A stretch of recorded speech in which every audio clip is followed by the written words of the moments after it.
저는 진행자 김정호고요. 함께 하시는 소개 부탁드리겠습니다. 반갑습니다. 울산 남구의 얼굴이 복지다. 네. 한 주간의 놓치기 쉬운 뉴스를 딱딱 풀어서 알려드리는 제덕종의 딱풀 뉴스 시간입니다. 네, 시청자들이 왜 얼굴이 복지다인지 잘 모르잖아요. 예, 저도 잘 모르겠습니다. 왜 그러냐면 투샷으로 한번 잡아주실래요? 자꾸 네. 신상을 약간 잘 모르겠네. 제가 옆에 가서 이렇게 같이 사진 찍으면 제 얼굴이 되게 작아 보여요. 그런 효과가 있습니다. 예, 그래 우리 세금 받고 사는데 주민들이 그런 사진 찍을 때 행복이라도 드려야 된다고 생각하기 때문에. 네, 고맙습니다. 얼굴이 복지다. 오늘은 어떤 소식 갖고 예, 있습니까? 첫 번째 소식입니다. 혹시 사회자님은 학원 원장도 하시잖아요. 네, 여러 가지 중에 돈 버는 거는 그걸로 하고 있습니다. 예, 학원 그런데 앞으로 돈 벌기가 참 힘들겠다는 뉴스입니다. 왜냐하면 앞으로가 아니고 지금도 힘들어요. 더 힘들어질 것 같습니다. 진짜? 예, 지역 초등 학령 인구가 10년 후에는 거의 절반으로 감소한다는 이렇게 발표가 나왔습니다. 그런데 이 감소 폭이 전국에서 전국 다음으로 이렇게 높다는 충격적인 뉴스가 나왔습니다. 부탁드릴게요. 네.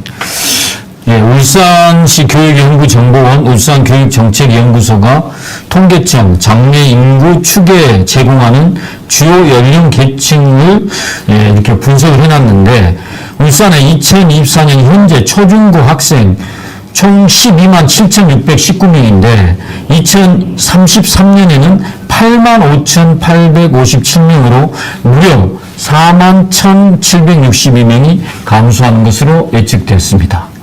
큰일이네요. 이게 사실 저희가 지금 찍고 있는 현재 찍고 있는 곳이 울산 문수고등학교 바로 앞인데요.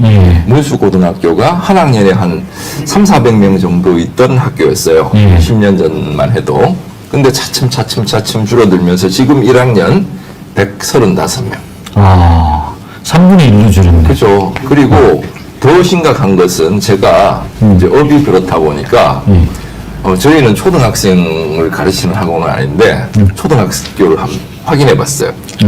6학년이 만약에 100명이면 1학년은 한 60에서 70명밖에 안 돼. 저도 학교 운영위원회에서 그런 걸 많이 느끼고 있는데 또 최근에 재밌는 이제 뉴스들 재밌다기보다는 뉴스 중에 뭐가 있냐면 여고가 없어진다는 단선고라 하잖아요. 난고 여고가 울산의 3일여고 중앙여고 하면 여고 중에서 유명한 고등학교인데 3일여고도 이제 남녀공학 바뀌고 그다음에 중앙여고도 남녀공학 무슨 가운고로 바뀐다고 중앙고등학교가 있으니까 중앙여고는 그 이름이 가온고등학교. 가온고등학교. 예, 그래서 예전에 보면 뭐 드라마도 여고 시절 뭐 이런 게 참 정다운 이런 게 많았는데 앞으로는 그런 이제 추억 어린 단어를 듣기가 어려운 시대가 올 것 같습니다. 네. 예, 그래서 앞으로 이 저출산 고령화에 따른 이런 대책을 정말 심각하게 생각하고 각 시도에서는 이렇게 정책을 수립해야 되겠고 또 한편으로 생각할 때는 어차피 이게 인구가 또 학령 인구가 이렇게 줄어드는 게 기정사실이라면 여기에 맞는 내실 있는 교육 정책도 세워나가야 되지 않겠나 이런 생각을 하게 됐습니다. 그렇죠. 제가 재작년인가 하여튼 그 통계청 인구 추계를 보니까 2050년이 되면 울산 인구가 80만으로 준다고 나와 있더라고요. 그때만 해도 굉장히 이제 좀 괜찮은 데이터 가지고 장밋빛 데이터로 했는데 80만이니까 요즘처럼 급격하게 이렇게 가면 80만이 안 될 가능성도 되게 높을 것 같아요. 그러니까 줄어든 인구로 어떻게 행복하게 잘 살 수 있을까 이런 거 고민해야 될 시점. 그러니까 그게 이제 축소 도시 개념이거든요. 그래서 지금까지는 모든 지표랄지 그다음 예산, 그다음 정책을 인구는 늘어나고 생산력도 증대되고 경제는 성장한다는 가정하에 모든 정책을 짜왔거든요. 근데 이제 현실적으로 그게 이제 맞지 않기 때문에 축소될 수밖에 없는 인구 그거를 먼저 전제하고 이렇게 정책을 짜야 된다. 이렇게 생각을 하는 선진국이 많이 생기고 있다고 합니다. 생각합니다. 자, 두 번째입니다. 혹시 사회자님 스필오버 효과라고. 스피 뭐요? 스필오버 효과. 스필오버. 예. 뭐 넘쳐 흐르다. 뭐 예, 이런 거. 뭐 그렇습니다. 이게 뭐냐면 지역 축제를 열으면 지역의 문화적 그다음에 여러 가지 생산적 효과가 증대돼서 나머지 전체 효과가 그게 넘쳐나서 효과의 증대에 기여한다. 이거를 스필오버 효과라고 합니다. 네. 그래서 울산도 마찬가지로 전국적으로 이 지역 축제가 2019년에 비해서 30% 40% 가까이 증대가 됐거든요. 네. 혹시 사회자님 우리나라 전국의 지역 축제, 즉 그러니까 지역 지자체 예산을 지원받는 축제가 어느 정도 된다고 생각하십니까? 엄청나게 많아요. 예, 엄청나게 170건이 있는데 2019년은 850개였습니다. 그러니까 많은 데만 거죠. 네. 울산은 현재 36개 정도 되고 2019년 20개였으니까 많이 늘어난 거죠. 그런데 이번에 나라산림연구소라는 데서 이걸 분석을 해보고 이걸 통계를 조사를 해보니까 이렇게 지역 축제는 많이 늘어났는데 비해서 축제에 참여하는 주민 참여자 수는 현저히 줄어들었다 하더라고요. 그래서 울산 같은 경우에도 2019년에 지역 주민이 축제에 참여하는 비율이 42.6%였어요. 근데 현재는 지난해는 15.4%로 무려 27%가 감소했다고 합니다. 왜 안 늘었는데 왜 참여를 안 하는 거죠? 재미가 없었나? 이제 너무 많이 늘는 상황도 너무 많이 늘다 보니까 우리가 이제 축제를 가보면은 대부분 특색이 있다기보다도 먹거리 장터 있고 그다음에 부스 설치하고 좀 비슷비슷한 축제들이 많이 생기거든요. 그래서 어떤 특색이 있고 내실화된 축제가 필요하지 않나 이런 이런 경우가 나오죠. 공무원 입장에서는 왜 굉장히 유명한 가수 한 명 데리고 오면 맞습니다. 가고 막 네. 그래서 좀 힘들다 이런 얘기도 하고 막 그러더라고요. 그렇죠. 지역 주민들한테 늘어나지만 공감을 얻지 못하는. 그런데 지역 언론이나 지자체에서는 100만 명이 참가했다. 성공적이다. 또 뭐 태화강 저번에 한번 우리가 이야기했듯이 170만 명이 다녀갔다는데 카운팅하는 그 기계가 네. 낙엽만 날려도 사람으로 카운팅이 한다. 무슨 얘기냐면 태화강 국가정원에 170만 명이 이렇게 왔다 갔다 하고 이렇게 언론에 나왔는데 문제가 뭐냐면 예를 들면 통도사다 그럼 입구가 있잖아요. 그럼 딱 들어가고 나오는 게 바로 카운팅이 되는데 국가정원 같은 경우에 뭐 정문이나 이런 게 없어가지고 카운팅이 굉장히 어렵다. 그래서 낙엽이 살짝 해도 카운팅이 된다. 그 말씀하신 거죠. 그렇죠. 네. 이제 그런 식으로 약간 치적을 위해서 또는 뭐 예산을 더 받기 위해서 그런 것 같은데 조금 부풀려서 자기들이 성공적으로 축제를 했다. 관광객이 많이 왔다. 지역 경제가 살아난다. 이런 좀 부풀린 어떤 성과 보고가 많다 이겁니다. 그러니까 이게 이제 지역 주민들한테는 실제적으로 스피로버 효과 아까 말씀드린 것처럼 그 축제로 인해서 문화와 생산성이 증대돼서 그 주변 경제가 살아나는 효과를 누리지 못하는 게 대부분이고 지자체에서도 어느 거 하나만 걸려봐라 하면서 이것도 한번 만들어보고 이것도 만들어보고 이렇게 하는 것 같습니다. 그래서 앞으로는 정말 이런 게 시나 어떤 우리 구마다 재정 낭비의 원인이 되거든요. 그래서 이런 부분들에서 면밀하게 검토를 해서 선택과 집중 필요하다 생각합니다. 네. 네. 다음 소식은요? 다음 소식은 지난주, 지지난주 우리 전국적으로 대단히 이슈가 됐던 게 인천 청라 지역인가? 아파트 지하 주차장에 전기차가 화재가 나서 이게 전기차 포비아 현상. 예. 그래서 배터리가 폭발하기 전에 아파트 주민 간의 갈등이 폭발할 지경이었죠. 그러니까요. 예. 이제 저도 그 사건 훑어봤는데 보니까 스프링클러를 꺼놨다고 하더라고요. 예. 그래서 스프링클러가 작동을 했다면 피해는 좀 최소화시켰을 수가 있을 텐데 어쨌거나 현재 맞잖아. 네, 아니랍니다. 그래서 이게 전국적으로 최초로 울산시가 조례를 만들어가지고, 전기차 충전 그러니까 주차장을 지상에 짓는 거를 의무화하는 조례를 만든다고 합니다. 그래서 내년부터 시행할 예정이라 하거든요. 아직 법도 안 만들어졌는데 한 발 빠른 우리 울산시 행정의 어떤 모습을 보여줬다고 볼 수 있죠. 그런데 이게 이제 어떤 내용이냐면 신축 건물에는 반드시 전기차 주차장을 충전하면서 주차하는 공간을 지상에 의무적으로 설치할 것을 이렇게 명시하고 있습니다. 그리고 두 번째로 현재 지하에 지금 충전 주차장이 있잖아요. 네. 그 지하 주차장을 지상으로 이전하는데 약간의 이제 지원하는 그런 방안이 담겨 있다고 합니다. 그리고 또 이전을 못하는 공간에는 화재 위험 같은 것을 방지할 수 있는 시설, 또 화재가 났을 때 아까 드릴랜서 같은 그런 기계를 설치할 수 있는데 지원하는 이런 내용들이 담긴, 그러니까 전기차 포비아를, 그리고 그걸로 인한 아파트 주민 간의 갈등을 해소하기 위한 조례를 전국 최초로 만들었다는 것입니다. 뭐 칭찬할 만하네요. 예, 그래서 어쨌든 이런 걸로 인해서 주민 간의 갈등이 일어나면 정말 좀 이렇게 행복하게 살아야 되는데 또 여러 가지 문제가 생길 것 같습니다. 근데 지금 뭐 시에서는 보조금 다 줘가면서 전기차로 이동하는 거를 막 장려하고 있잖아요. 뭐 여러 가지 한번 훑어봐야 될 것 같습니다. 예, 네. 그래. 예. 예, 다음은 최근에 이제 저희 집사람도 이 내용을 보면 드라마보다 더 재밌다. 이게 무슨 얘기냐면 울산시의회 파행에 대한 뉴스입니다. 아직 그래요? 아직까지 또 계속해서 사건이 자꾸 이렇게 번지고 있습니다. 7월 1일 날이 개원일이고 예. 그때부터 지금 문제가 생겨서 지금 8월 20일이 지났는데 20며칠인데 예, 그래서 이제 9월 첫 임시에는 지금 이제 김종섭 제1부의장의 이제 의장 직무 대행을 하거든요. 그분이 주도를 해서 이제 봉합이 어느 정도 되고 임시회가 열린다고 합니다. 오늘 처음 오시는 분도 계시기 때문에 네. 약간만 말씀드리자면 예. 울산시의회에 의장을 뽑으려고 7월 1일인가요? 뭐 하여튼 7월 초에 개원하자마자 투표를 했어요. 울산시의원은 22명.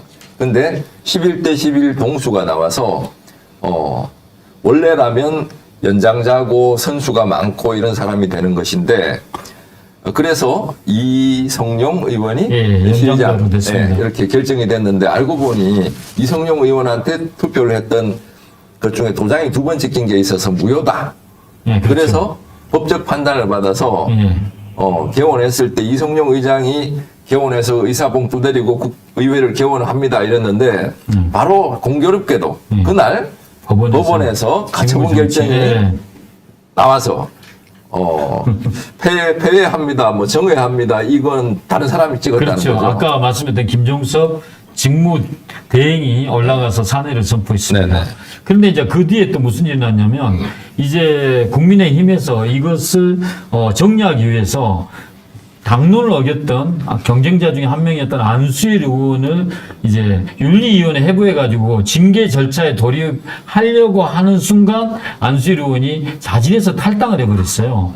자진해서 탈당하고 나니까 이제 경쟁자가 없어졌지 않습니까? 네. 그러니까 이성용 의원이 자 그럼 이제 내가 의장직을 사퇴하고 아무도 없으니까 이제 내가 될 수 있으니까 재선거를 하자 이렇게 나왔습니다. 뭐 그렇게 될 줄 알았는데 이번에는 이제 직무대행한 이제 그분과 갈등이 생긴 거예요. 직무대행 입장에서는 재판까지 가려면 6개월 정도 걸리기 때문에 그동안 자기가 직무대행을 할 수 있는데 지금 이제 선거를 하면 직무대행 오래 못 하잖아요.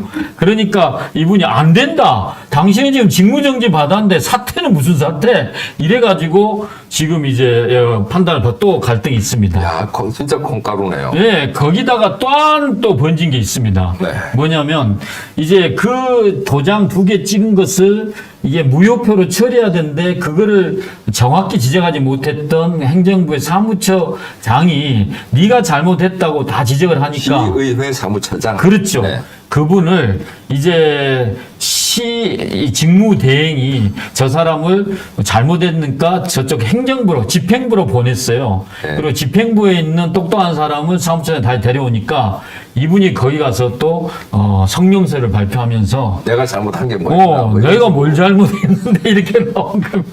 그래서 이게 정말 하루하루가 시의회에서 이런 드라마가 펼쳐지고 얼굴 나오는 있습니다. 자료 화면 한번 보여주세요. 시의회 파행 책임. 네. 사무처에 전가하면 안 된다. 제가 보기에는 이 갈등 국면 뭐 드라마틱한데 안수일 이분이 좀 안 된 것 같아. 그래서 안수일 의원이 뭐 모든 걸 포기하고 탈당을 했다는 이야기도 있고. 그러면 이제 이분은 당적이 없네요, 현재. 예, 당적이 없어서 민주당에서 어떻게 영입을 해야 되나 싶기도 하고 그렇습니다. 예, 근데 어찌됐든, 이번 9월 첫 주부터 시작하는 임시회는 이제 어느 정도 구성은 됐기 때문에 네. 임시회가 열리고 의정 활동은 시작된다고 합니다. 아니, 제가 뭐 세계 유명 대학 초청 조정 경기 대회라는 게 얼마 전에 어제 끝났죠. 일요일 날, 일요일 날 조정 경기를 했는데 하기 전에 수요일 날 무슨 개막식을 하더라고요. 그걸 보러 갔어. 보러 갔는데 개막식 할 때 정말 많은 정치인, 사회단체, 다 소개하는데, 그때 누가 왔냐면, 김종섭 이분이 오셨더라고요. 네. 직무대행이. 그렇죠. 직무대행이니까. 시장하고 같은 급으로. 동급이죠. 예. 뺏기기 싫어할 수 그렇죠. 있겠네. 이게 이제 문제가, 똑같이 주민의 선택을 받았는데, 의장이라는 타이틀을 받으면 너무나 막강한 혜택과 권력이 주어지는 게 이게 문제입니다. 하여튼 이분들 빨리 뭔가 일했으면 근데 여기에 좋겠다. 또 하나의 드라마가 있습니다. 또 있어요? 그 직무대행에 대한 또 누가 제보를 해가지고 네. 이 사람이 업무 추진비를 유용했어요. 유용했다는 지금 논란까지 언론에 나왔습니다. 직무대행 하시는 분이 업무 추진비를 유용했다. 예, 그런 논란 그리고 언론에 보도가 됐습니다. 그래서 그게 지금 서로 간의 세력 다툼 가운데서 일어나는 여러 가지 다툼 중에 그런 사건인 것 같아요. 이익에는 뭐 정말 민감하네요. 그래서 보니까. 제가 이렇게 표현하고 싶습니다. 이 수십 년간 울산을 장악한 이 지방 정권과 의회를 장악한 이 국민의 힘 이분들이 이렇게 지금 내분과 그다음에 시민들의 민생과 그다음에 여러 가지 복지를 위해서 신경 써야 되는 이 시기에 자리 다툼, 내분 그리고 또 어느 지역에서는 정치자금법으로 지금 검찰 수사받는 국회의원과 시의원들 이거는 이제 더 이상 우리 울산 시민을 과연 대변할 수 있겠나라는 의문이 들고 네. 정말 유통기한이 끝난 이 이익 집단을 전락한 게 아닌가 이런 안타까운 모습을 보여주는 것 같습니다. 네. 예, 오늘은 여기까지 하겠습니다. 너무 우리 이야기를 길게 한 것 같은데. 또 하나 할까요? 준비한 게 많던데. 그럼 마지막 짧게 우리 김정호 사회자님이 테니스 너무나 좋아하시잖아요. 한 20년 이상 쳐왔죠. 그럼 지금 올림픽 나가셔도 되는 정도 되는 거 아닙니까? 올림픽은 모르겠고. 하여튼 개나리부 하여튼 못 치는 데에서 많이 칩니다. 그래서 우리 김정호 동네 대표님이 뭐 이런 너무나 데서. 좋아할 네. 뉴스인데 남구에서 거의 30억 원 예산을 들여가지고 야암동에 있는 그 노천 테니스장에 네. 이렇게 비를 피하고 또 이게 테니스가 비가 오거나 또는 온도의 영향을 받아서 치지 못할 안타까움이 있었잖아요. 네. 근데 이게 이제 실내같이 만들지는 못하고 이게 막구조 비가림 시설이라고 하더라고요. 이걸 한 30억 들여서 해서 온도와 기온에 상관없이 요즘 또 테니스 인구가 많이 늘어나고 그러니까 있는데 제가 얼굴이 시커멓잖아요. 이거 위에 뚜껑 덮어주면. 저희 비하면 거의 백인이신데요. 어찌됐든 우리 테니스 동호인들, 테니스 좋아하신 분들이 네. 좋아하는 알겠습니다. 뉴스였습니다. 그리고 네. 중요한 거 종갓집 도서관 중구에서 네. 중부 도서관이 없어지고 혁신도시 있는 곳에 네, 유곡동에 종갓집 도서관이 뭐 이미 다 지어져 있던데 제가 도서관 가는 거 좋아하거든요. 네. 몇 번을 이렇게 앞에 가도 아직까지 개관을 안 하고 있던데 이제 10월에 드디어 개관한다고 하는데 왜 이렇게 늦어진 거예요? 제가 이제 듣기로는 하드웨어는 다 이렇게 구축이 됐는데 자료화면. 하드웨어는 구축이 됐는데 네. 그 안에 이제 도서뿐만 아니라 뭐 예를 들어 웹툰도 하고 또 여러 가지 콘텐츠를 할 수 있는 이런 시설, 인테리어를 마련한다고 시간 늦었다라는 설명을 드렸거든요. 그리고 뭐 지금 10만 건의 장소도 준비가 돼 있고 그래서 임시 개장을 9월 중에 하고 그래서 정식은 10월 달 초로 잡고 있습니다. 아, 기대되네요. 예. 그러니까 저 도서관 같은 거 그리고 스포츠 시설 같은 거 이런 거만 잘 돼 있어도 정말 시민들이 그렇죠. 삶의 질이 삶의 높아지죠. 질이 높아지죠. 그러면 울산으로 이사 오고 싶어 하겠지. 그렇죠. 그래서 엉뚱한 조형물 이런 데 예산 쓰지 말고 그렇죠. 시민들의 삶의 질을 높이는데 예산을 쓰자. 마지막으로 하고 싶은 말입니다. 알겠습니다. 고맙습니다. 예, 감사합니다. 네.